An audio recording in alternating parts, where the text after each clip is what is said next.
अस्सलाम वालेकुम, मैं हूं तौसीफ़ हमदानी। आज का जो दिन है वो हमारे किसान भाइयों के लिए बड़ा अहमियत का हामिल है, क्योंकि जो वाइस चांसलर एग्रीकल्चर यूनिवर्सिटी है, स्कॉस्ट से हम कहते हैं, वो इस वक्त मेरे साथ है। प्रोफेसर साहब, अपना वक्त देने के लिए बहुत बहुत शुक्रिया। बहस नाज़िम स्कॉट्स, जम्मू कश्मीर का जो agriculture form type of form है वो थोड़ा डिफरेंट है, क्योंकि यहाँ पहाड़ ज़्यादा है, जो एग्रीकल्चर ज़मीन बहुत कम है, उसके बाद उसमें अपना स्कोप निकालना और बाकी इनकी जो लेग्स है, जो बाकी डिपार्टमेंट्स हैं, उनके साथ ऐसे कोलैब करते हो, तो किन तमाम चीज़ों की एक्सपीरियंस अभी तक रही है बहस वाइस चांसलर? आपका बहुत शुक्रिया।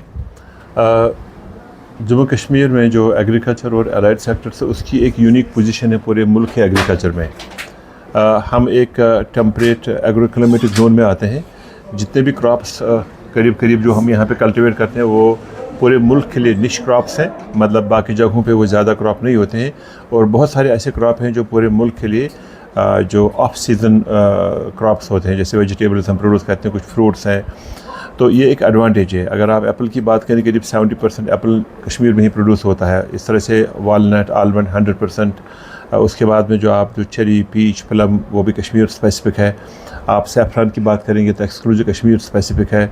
काला ज़ीरा की बात करेंगे, पश्मीना की बात करेंगे। उसके बाद जो हमारा राइस है, और राइस में हमने एक रिवाइवल करी है कुछ राइस की वैराइटीज़ को, जो मशकूबुज्जी कहलाती, काफ़ी ज़्यादा अरोमा है और उसकी काफ़ी ज़्यादा वैल्यू है। और ख़ास तौर से जो हमने वैराइटीज़ यहाँ पे डेवलप करी है, उसकी प्रोडक्टिविटी नेशनल लेवल से करीब 3 गुना ज़्यादा है। तो इस तरह से यहाँ पे एग्रीकल्चर के काफ़ी सारे एडवांटेजेस हैं जिनको हमने हार्नेस करना है। लेकिन इसके साथ में चैलेंजेस भी हैं। एक बड़ा चैलेंज है कि हमारा जो टोटल जियोग्राफिक एरिया है उसका सिर्फ 7% है cultivable compare to the rest of the country. तो बाकी जो जैसे आपने भी कहा कि वो पहाड़ों के अंडर में है, और वो जो 7% लैंड जो कल्टिवेबल है, 10% जो हमारा जो लैंड एरिया वो है रेनफेड। रेनफेड से मतलब कि वहाँ पे इरिगेशन नहीं है, तो डिपेंडेंट है ऑन द रेन्स। तो वहाँ पे हम वो क्रॉप कल्टिवेट नहीं कर सकते जहाँ पे पानी की ज़्यादा, वो एक और चैलेंज है। और तीसरा बड़ा चैलेंज है जम्मू कश्मीर में, जो यहाँ पे लैंड होल्डिंग कैपेसिटी वो मुल्क में सबसे कम है। अगर कंट्री में करीब 1.1 हेक्टेयर जो लैंड होल्डिंग कैपेसिटी एक फैमिली की, यहाँ पे सिर्फ 0.4, मान लीजिए करीब 1 एकड़ 8 कनाल ज़मीन औसतन ये एक फार्मर के पास है। तो इतनी कम लैंड होल्डिंग कैपेसिटी में, और उसके बाद जो है ना क्लाइमेट चेंज एक और बड़ा इशू यहाँ पे हो रहा है। हमने देखा कई सालों से यहाँ पे जो वेदर वगैरह बहुत हो रही हैं, क्लाउड बर्स्ट होते हैं, कभी बहुत लंबा ड्राई स्पेल चलेगा। हमारे विंटर्स में इतनी बर्फ़ नहीं गिरती है, जो ग्लेशियर थे वो मेल्ट हो रहे हैं। उसकी वजह से जो हमारा पेरिनियल पानी आता था हमारे नदी नालों में वो कम हो रहा है, हमारे चश्मे सूख गए। और उसके बाद हमने देखा पिछले साल और इस साल में काफ़ी ज़्यादा बीच में एक हॉट स्पेल आ गया, हीट स्पेल आ गया। करीब अगर आज 37, 36, 37 भी हो गया, तो ये तो बीच में थोड़ा सा ठंडा हो गया। लेकिन ये सारे चैलेंजेस हैं। और उसके साथ में जो हम जब से ग्रीन रेवोल्यूशन पूरे देश में आया, उसके बाद से जो इंटेंसिव एग्रीकल्चर आया, उसमें हमने excessive use of chemical fertilisers करना शुरू किया। और उसकी वजह से हमारे माहौल पे बुरे असरात पड़े, हमारी सॉइल पे बुरे असरात पड़े, हमारे पानी पे। तो इस सब के चलते जम्मू कश्मीर में यूनिवर्सिटीज़ और जो डेवलपमेंट डिपार्टमेंट को काम करना पड़ रहा है। और मुझे खुशी की बात यह है कि 2022 में हमने सोचा कि हमने जम्मू कश्मीर में एक नया रोड मैप चाहिए एग्रीकल्चर को डेवलप करने का। अगर आपके पास लिमिटेड स्कोप है, उसके बाद लेकिन जिस आबादी को आप ऑप्शन दे रहे हो, जिस आबादी को केटर कर रहे हो, उस आबादी के दायरे से अगर आप देखें, बेरोज़गारी एक बहुत बड़ा मसला है। हम किस तरह से अपने नौजवानों को, या इस वक्त जो हुकूमत बरसर इक़्तिदार है उसको, उनको हम कैसे आइडियाज़ देते हैं कि नौजवानों को यहाँ मोड़ सकते हैं हम, जहाँ एग्रीकल्चर के बहुत सारे टाइप्स है, ताकि वो जो गवर्नमेंट जॉब्स है वहाँ से मुँह मोड़ कर यहाँ पर मेहनत पर लग जाएँ? बिल्कुल सही आपने फरमाया। आज से करीब 6-7 साल पहले या 10 साल पहले एक रुझान था यहाँ पे जम्मू कश्मीर में, लोग जो एग्रीकल्चर से दूर जा रहे थे, दे वर जस्ट लीविंग एग्रीकल्चर। और कोई बच्चा जो घर में थोड़ा सा पढ़ लिख गया तो वो एग्रीकल्चर पे करना नहीं चाह रहा था। लेकिन जब से हमने ये जो नया रोड मैप, नया एग्रीकल्चर डेवलपमेंट प्रोग्राम HDP यहाँ पे लाया, जो यूनिवर्सिटी में कंसीव किया गया और यूनिवर्सिटी में लिखा गया, बाद में गवर्नमेंट को हमने वो प्रोजेक्ट रिपोर्ट दे दिया जो अप्रूव भी हुआ, उसके बाद से एक बहुत ही पॉजिटिव रुझान यहाँ पे पैदा हुआ। वो ये कि अब पढ़े लिखे जो बच्चे हैं, पढ़े लिखे जो लोग हैं, वो एग्रीकल्चर में आ रहे हैं और एग्री बिजनेसेस में आ रहे हैं। जैसे और ये नहीं कि वो लोकली, जो फ़ॉरेन से पढ़े हुए बच्चे हैं। तो इस वक्त गवर्नमेंट के पास एक बहुत बड़ा जो इत्मीनान का जो एक सोर्स है वो ये कि जो पब्लिक सेक्टर में, गवर्नमेंट सेक्टर में जो एम्प्लॉयमेंट अपॉर्चुनिटीज़ बहुत कम है। तो अगर प्राइवेट में करें तो जम्मू कश्मीर में, खासकर कश्मीर में, प्राइवेट इंडस्ट्री अभी तक इतनी ज़्यादा इवॉल्व नहीं हुई कि जहाँ पे हम कॉर्पोरेट कल्चर यहाँ पे है नहीं कि लोगों को एम्प्लॉयमेंट अपॉर्चुनिटीज़ मिल सकती हैं। लेकिन अगर कोई सेक्टर है जो ये प्रोवाइड कर सकता है वो है एग्रीकल्चर। तो जो अगर आप देखेंगे यहाँ पे स्क्वाश कश्मीर ने इसको एक स्टेप और ले लिया। हमने आज से 3-4 साल पहले यूनिवर्सिटी में एक नया जो एक नई डायरेक्शन और नई समझ दी कि हम अपने बच्चों को हुनरमंद, उनको स्किल, उनको एंटरप्रेन्योरल कैसे बनाएंगे। तो इस तरह से हमने यूनिवर्सिटी में एक इकोसिस्टम क्रिएट किया इनोवेशन और इंक्यूबेशन और एंटरप्रेन्योरशिप का। और यूनिवर्सिटी का जो इंक्यूबेशन सेंटर है वो जम्मू कश्मीर के सारे इंक्यूबेशन सेंटर्स में नंबर 1 है। और अगर मुल्क की बात करेंगे तो हम पूरे मुल्क में इनोवेशन में हम नंबर 1 है। करीब इस वक्त यूनिवर्सिटी के पास 136 पेटेंट्स हैं, IPRs हैं और करीब 115 स्टार्टअप्स हैं। तो मैं ये बता रहा हूँ आपसे कि यूनिवर्सिटी में जो बच्चे पढ़ रहे हैं वो पढ़ने के दौरान ही यही सोच रहे हैं कि हमें एग्रीकल्चर में अपॉर्चुनिटीज़ हैं, बिज़नेस के, एंटरप्रेन्योरशिप के। और डिग्री हासिल करने का मतलब ये नहीं है कि वो गवर्नमेंट के पीछे लग जाए कि हमें जॉब्स चाहिए। तो ये जो अपने बच्चों को हम जो जॉब क्रिएटर्स बना रहे हैं ये एक बड़ा पॉजिटिव रुझान है। और जम्मू कश्मीर में जो पॉलिसीज़ आ रही हैं, युवा मिशन प्रोग्राम है या जो HADP है, जो बाकी सारी स्कीम्स जहाँ पे गवर्नमेंट प्रमोट करती है कि बच्चे, जो हमारा जो यूथ है, जो एजुकेटेड अनएम्प्लॉयड यूथ है, वो एंटरप्रेन्योरशिप में आ जाए। तो उनका सबसे बड़ा जो स्कोप है वो है एग्रीकल्चर में। बड़ा रीज़न ये है कि हमारे एनवायरनमेंट और क्लाइमेट के हिसाब से हम यहाँ पे हैवी इंडस्ट्रीज़ को नहीं लगा सकते हैं। यहाँ पे पहले से बड़ा फ्रेजाइल हमारा इकोसिस्टम है। तो जिस एरिया में सबसे ज़्यादा स्कोप है वो है एग्रीकल्चर में। जिस तरह से आप वाइस चांसलर को स्कॉस्ट के, उसके स्कॉस्ट के ऊपर बहुत सारी जिम्मेदारियां हैं, क्या किन तमाम नए प्रोग्राम्स को ऐड किया गया है जो हमारे नौजवान अभी आपकी यूनिवर्सिटी की तरफ रुख कर रहे हैं, या जो बाहर के लोग हैं वो अपना एक्सपोजर यहाँ हासिल कर पाते? क्या यूनिवर्सिटी कोई नए प्रोग्राम्स लेके आ रही है? ये तो मैं इसके कई सारे जो है ना इंडिकेटर्स हम आपको बता सकते हैं। जितने भी यूनिवर्सिटीज़ पूरे मुल्क में हैं, करीब 78 यूनिवर्सिटीज़, हर यूनिवर्सिटी में करीब 6 अंडर ग्रेजुएट प्रोग्राम चलते हैं, अंडर ग्रेजुएट प्रोग्राम्स। और ये हमारी पहली यूनिवर्सिटी है जिसमें 14 अंडर ग्रेजुएट प्रोग्राम्स चल रहे हैं। और हमारी यूनिवर्सिटी में भी 2022 तक 6 ही प्रोग्राम चल रहे थे। तो हमने उसमें 8-9 प्रोग्राम और ऐड कर दिए। हमारा जो इनटेक कैपेसिटी था वो करीब 400 था अप टिल 2022। लेकिन आज हमारी इनटेक कैपेसिटी अंडर ग्रेजुएट में 1000 से ज़्यादा है और ओवरऑल 1500 से ज़्यादा है।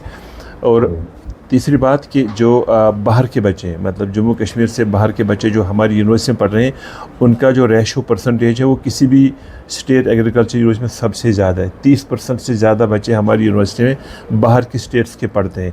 तो इसका मतलब है कि जो केरल का और तमिलनाडु का जो बच्चा है, या आंध्र प्रदेश का है, तेलंगाना, उसके लिए, या नॉर्थ ईस्ट के बच्चे हैं, उनको तो पूरा इतना बड़ा मुल्क है, इतनी बड़ी अपॉर्चुनिटीज़ हैं उनको वहाँ पे जाने के लिए, पढ़ने के लिए, लेकिन वो चूज़ करते हैं हमारी यूनिवर्सिटी को। और इससे आगे हमने यूनिवर्सिटी में जो इंटरनेशनलाइजेशन करना शुरू कर दिया एजुकेशन में, फ़ॉरेन स्टूडेंट्स को हम यहाँ पे इनवाइट कर रहे हैं। करीब 15 स्टूडेंट अगर हमारे फ़ॉरेन के स्टूडेंट हैं, लेकिन इस साल हमें करीब 450 से ज़्यादा एप्लीकेशन मौसूल हुई हैं इंटरनेशनल स्टूडेंट्स की एडमिशन के लिए। तो उसमें से करीब हमने 350 बच्चों को एडमिशन लेटर तो जारी करी, लेकिन बाद में ये देखा जाएगा कि कितने बच्चे यहाँ पे ज्वाइन कर लेते हैं, क्योंकि उनको वीज़ाज़ के और बाकी जो इश्यूज़ होते हैं। तो यूनिवर्सिटी का एक बहुत बड़ा रोल है, सिर्फ लोकली जम्मू कश्मीर में नहीं, नेशनल लेवल पे। नेशनल लेवल से मतलब कि कंट्री लेवल पे जो एग्रीकल्चरल एजुकेशन मॉडल है, मतलब जैसे आपने सुना होगा नेशनल एजुकेशन पॉलिसी आई, तो गवर्नमेंट बना समझा कि हमें एक पॉलिसी चाहिए कंट्री लेवल पे, हमें एजुकेशन को कैसे करना चाहिए।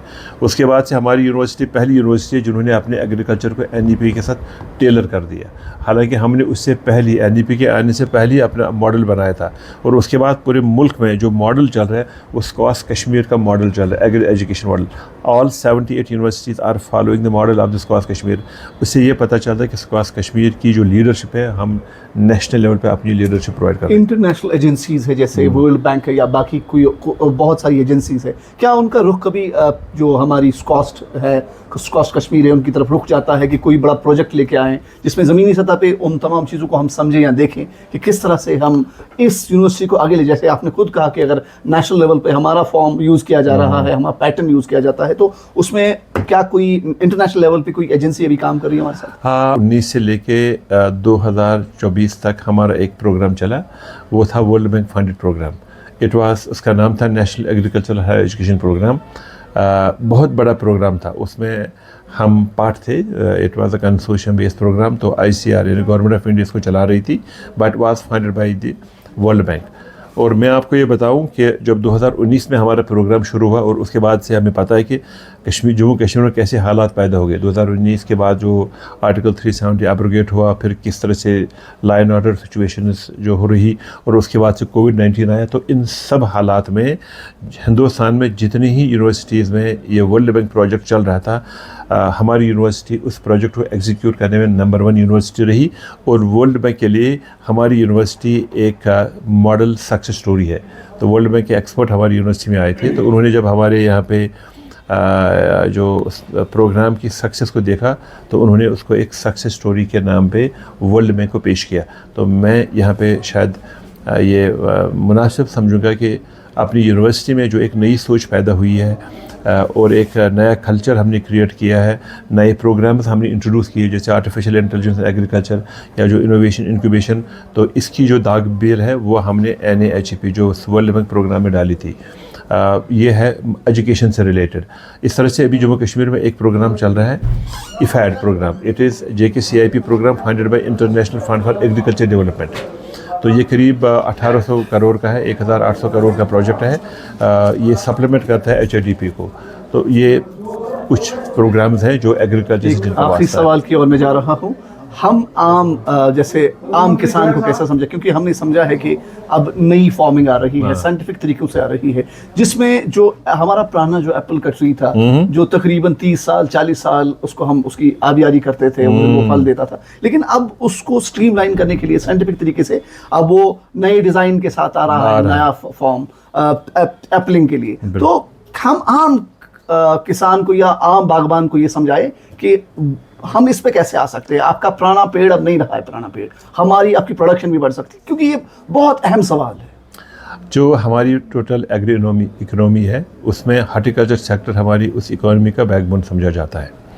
और जो करीब 1.5 लाख हेक्टेयर हार्टिकल्चर के एप्पल के अंडर में है, वो सारा आज से 8-10 साल पहले ट्रेडिशनल एप्पल ऑर्चर्ड सिस्टम में था, जिसकी प्रोडक्शन और प्रोडक्टिविटी बहुत कम थी।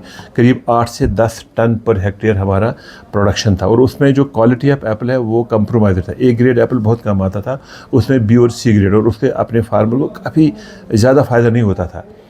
लेकिन उसके बाद से जब कश्मीर में high density Apple orchard system introduce किया गया, तो उससे उसमें थोड़ा सा कैपिटल जो इन्वेस्टमेंट है शुरू के सालों में काफ़ी ज़्यादा है। करीब 1 हेक्टेयर में करीब 40 लाख रुपए का उसका खर्चा आता। तो शुरू में फार्मर्स जो अपने हैं वो काफ़ी हेजिटेंट थे, ये सोच रहे थे कि हम शायद इतना ज़्यादा इन्वेस्ट नहीं कर सकते हैं कि 1 हेक्टेयर में 40 लाख रुपए लगाए।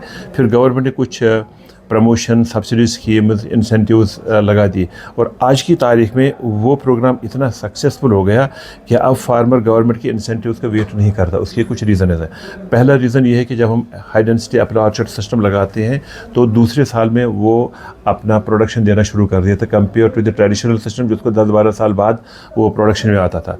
दूसरा, इस high density Apple orchard system में जो हमारी प्रोडक्टिविटी है, ट्रेडिशनल में अगर 10 टन है तो यहाँ पे करीब 7 टन है, तो 6 गुना ज़्यादा है। तो उसके अलावा में जो क्वालिटी ऑफ एप्पल है वो काफ़ी बेहतर है। इसमें A ग्रेड एप्पल 80% या 85% है, और B और C ग्रेड एप्पल बचा 15-20%। ये उल्टा था ट्रेडिशनल सिस्टम की। इसका मैनेजमेंट बड़ा इजी है, तो गवर्नमेंट ने इस पर फोकस किया और फार्मर्स को पता चला कि नहीं, हमें इसमें इन्वेस्ट करना है। और उसके साथ में जो पोस्ट हार्वेस्टर लॉजिस्टिक्स है, जो CA स्टोर्स जो यहाँ पे आना बड़ा ज़रूरी था, तो इतना ज़्यादा प्रोडक्शन अभी तक करीब 23-24 लाख टन हमारा जो प्रोड्यूस अभी है, और जो हमारा जो पोटेंशियल है वो हमारा 50 लाख टन तक है। और इस वक्त जम्मू कश्मीर या हिंदुस्तान 5वें नंबर पे है ग्लोबली एप्पल प्रोडक्शन में, लेकिन जो एरिया अंडर एप्पल जो सिस्टम है और उसके बाद में जो हमारी प्रोडक्टिविटी जिस तरह से बढ़ रही है, आने वाले 10 सालों में हम दूसरे नंबर पे आएंगे। चाइना के बाद स्कोप है हिंदुस्तान को दूसरे नंबर पे आने का एप्पल प्रोडक्शन में। और मैं आपको बताऊं कि जो ये पोस्ट हार्वेस्ट लॉजिस्टिक्स में CA stores, controlled atmosphere chambers हैं, उससे हम अपने मार्केट को कंट्रोल कर पा रहे हैं। मतलब जब प्रोडक्शन ज़्यादा हो जाता है तो अपने प्रोड्यूस को आप CA स्टोर्स में रख लो। और इस वक्त करीब 4 लाख मेट्रिक टन से ज़्यादा की कैपेसिटी है। 2020-22 तक हमारी सिर्फ कैपेसिटी थी 50,000 और आज 4 लाख टन से ज़्यादा, लेकिन हमारी जो रिक्वायरमेंट है वो करीब 8 लाख। और एक CA स्टोर जो करीब 5,000 टन कैपेसिटी का है, उस पर खर्चा भी काफ़ी ज़्यादा आता है, करीब 35 करोड़ रुपए का खर्चा आता है। तो लेकिन ये एक सेक्टर इतना ज़्यादा इवॉल्व हो रहा है, अब उसमें गवर्नमेंट कम और जो प्राइवेट एग्री प्रोड्यूसर्स वो उसमें इन्वेस्ट कर रहे हैं। नहीं तो पहले 35 करोड़ का इन्वेस्टमेंट मतलब काफ़ी ज़्यादा इन्वेस्टमेंट है। अब उनको पता है कि इस सेक्टर में काफ़ी ज़्यादा स्कोप है। इस तरह से जॉब अपॉर्चुनिटीज़, एम्प्लॉयमेंट अपॉर्चुनिटीज़ भी क्रिएट होगी जम्मू कश्मीर में, और वेल्थ क्रिएशन का भी है ये इसमें। डॉक्टर साहब, अपने कीमती समय दिया, बातें तो बहुत करनी थी, लेकिन यहाँ वक्त की तंगदामनी उसका ख्याल रखते हुए मैं इस प्रोग्राम को इख्तिताम कर रहा हूँ। आपका बहुत बहुत शुक्रिया। Thank you. ये थे स्कॉस्ट के नाज़िम, मेरे साथ बात कर रहे थे। आप इस वक्त कुछ एक अहम और ख़ास मौजू पर बात की। मुझे इजाज़त दीजिए। आपका बहुत बहुत शुक्रिया।